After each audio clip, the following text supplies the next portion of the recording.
वशिष्ठ के श्राप से आदित्य वसु को 8वें गर्भ के रूप में माता के गर्भ से अवतार हुआ, जन्म हुआ। इस 8वें बालक को भी माता मारना चाह रही थी। शांतनु ने चरण पकड़ लिए, हे देवी, मेरे वंश के लिए एक आखिरी बच्चा है, इसे मत मारो। देवी ने कहा, नहीं मारूंगी, पर मेरा वचन याद है ना, तुम मेरी बात नहीं मानोगे उसी दिन मैं तुम्हें छोड़ दूंगी। वो वचन बात मालूम है ना। शांतनु को वचन याद आया तो शांतनु मूर्छित हो गए, परेशान हो गए।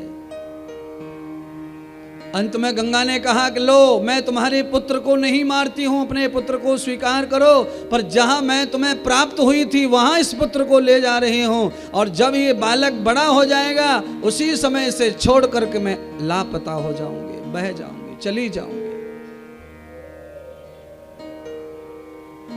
शांतनु महाराज आ गए महल में और आकर के पड़ गए दुख में, खटपाटी लेकर। भागीरथी चली गई बालक को लेकर। जहां पर पहली बार प्राप्त हुई थी राजा शांतनु को, बालक को लेकर वहीं रही, और 4 वर्ष का बालक जैसे ही हो गया, शांतनु जी को ध्यान आया कि मेरा बालक जीवित है। पर वो महिला कहाँ मिलेगी, तो उसने वचन दिया था, जहां मैं पहली बार मिली थी वहीं मिलूंगी।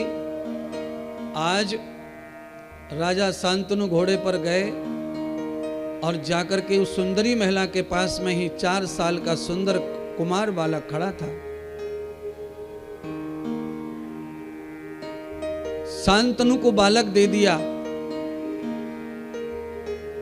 जो राज विवाह के समय नहीं खोला था देवी ने, आज वो राज खोला।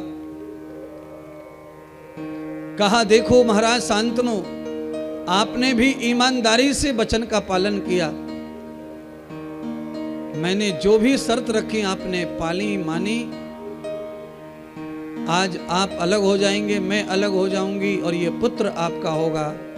पर हे महाराज शांतनु, मैं ये वचन देती हूं कि ये मेरा जो पुत्र है, इसके जैसा ब्रह्मचारी योगी बलवान दुनिया में कोई दूसरा प्राणी पैदा नहीं होगा। ये आप स्वीकार करो, आपका नाम रोशन करेगा।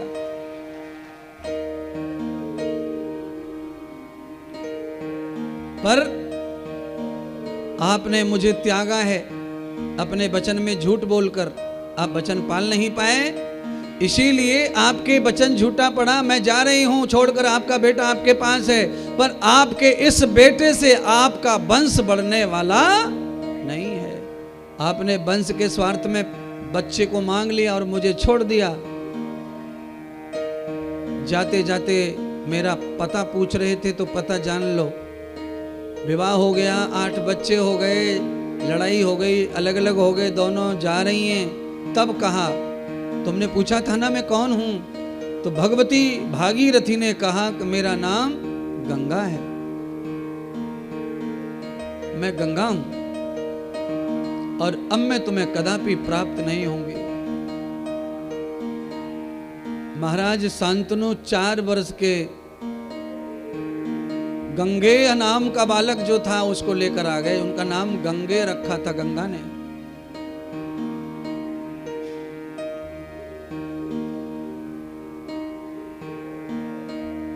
पिता के पास में बालक को पालने की बड़ी तकलीफ होती है, मां तो पाल ले जाती है। राजा शांतनु को पिता की जगह मां की जरूरत थी, पर वो चली गई। गंगेय देवव्रत द्वैपायन भीष्म, वैसे अभी इनका नाम भीष्म है नहीं, पर मैंने आपके समझ के लिए बोल दिया है। गंगेय देवव्रत नाम है अभी इनका। इनका नाम भीष्म कब पड़ेगा, जो कथा आगे आएगी तब पड़ेगा। भीष्म नाम नहीं था उनका, गंगे नाम था, और देवव्रत नाम था, देवव्रत।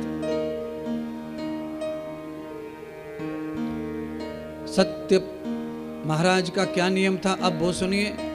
जिस प्रकार से महारानी झांसी की रानी लक्ष्मीबाई ने अपने बालक को युद्ध के समय पीठ पर बांध लिया था, ऐसे ही राजा 4 साल के इस बालक को पीठ पर बांधकर युद्ध करते थे, साथ में बालक को रखते थे महाराज।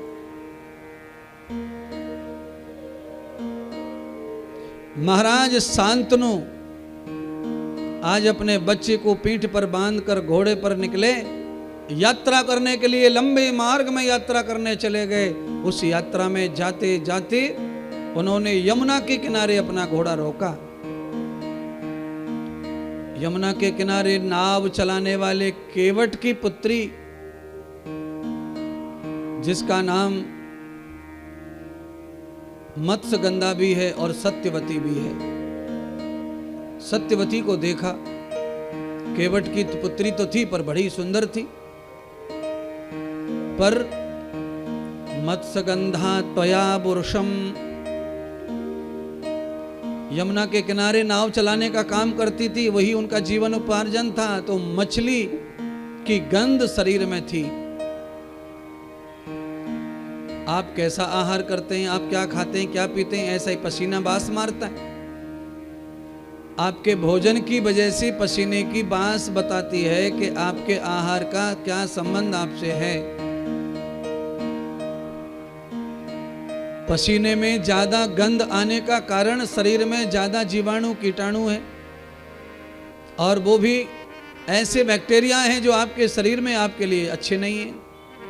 तो फिर शरीर से पसीने में बदबू पैदा होती है, जो कपड़े से और उससे ज्यादा मारती है। दूसरे आदमी को आती है, अपने आप को कम आती है, दूसरे को ज्यादा आती है। शरीर में पसीने की गंध अगर नहीं आती है तो हमको ये समझना चाहिए कि हमारे शरीर में बीमार करने वाले कीटाणु कम हैं, अच्छी वाले ज़्यादा हैं, और पसीने में गंध ज़्यादा है तो समझना चाहिए कि हमारे शरीर में बैड बैक्टीरिया ज़्यादा है, जो इन्फेक्शन कर रहा है। पसीने से बाहर आकर वो बदबू फैलाता है। क्यों? बैक्टीरिया भी मलमूत्र करते हैं, और वो मलमूत्र ही पसीना बदबू है, गंध है।